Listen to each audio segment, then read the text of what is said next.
Turning now to a Target 12 investigators exclusive. State health officials have rolled out a new tool in the battle to save lives in the opioid epidemic. Text messages like this one sent directly to people in targeted parts of the state that see a sudden surge of overdoses.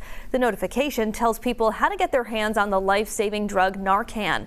Target 12 investigator Tim White is here now with why public health officials say it's working. For this project, the Department of Health ripped a page out of a campaign playbook using a company that supplies cell phones for political polls to target areas of the state seeing a dangerous surge in opioid use.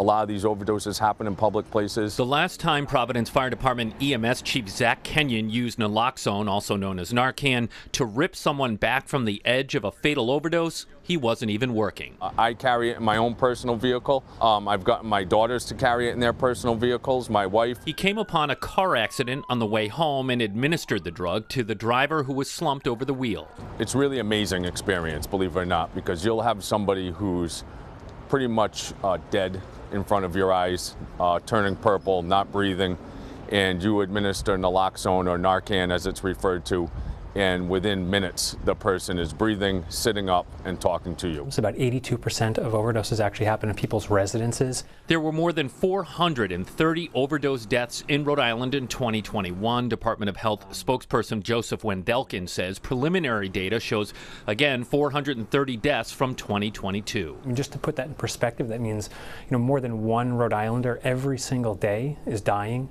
of a drug overdose. In January, state health officials launched a new initiative tracking weekly EMS and emergency department data to target 1 of 10 regions in the state, seen here on this Department of Health map, to determine when there is an overdose surge happening, then sending out text messages to people who live in that region. It's letting them know two things.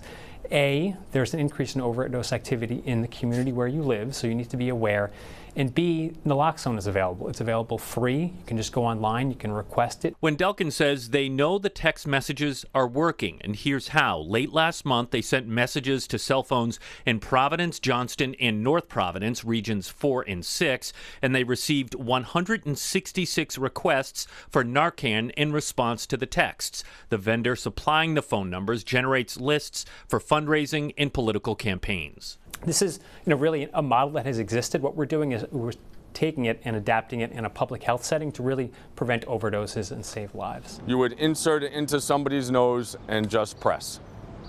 And that's it. One measure for just how bad the epidemic is, Kenyon says Narcan is the second most administered drug by the fire department, second only to oxygen. His advice to everyone, have Narcan on hand. And really, it's not going to do any harm. There's no real side effects from Narcan. So if you have it with you and you give it and it's not an overdose, you're not going to harm somebody.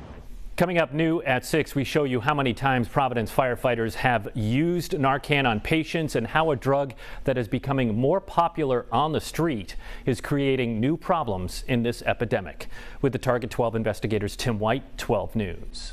Now to a Target 12 investigators exclusive, a new tool in the opioid epidemic battle. The state health department is texting Rhode Islanders directly when there was a surge in overdoses in their community, urging them to get their hands on Narcan. New at 6, first responders say they're seeing an increase in another dangerous drug that Narcan doesn't work on. Target 12 investigator Tim White is here now with the exclusive details. Tim?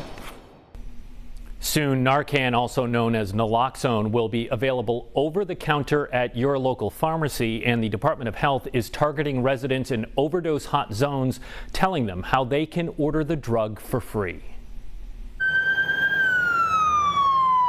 First responders have been using Narcan for decades. It was first used in injectable form, now more commonly as a nasal spray. You would insert it into somebody's nose and just press.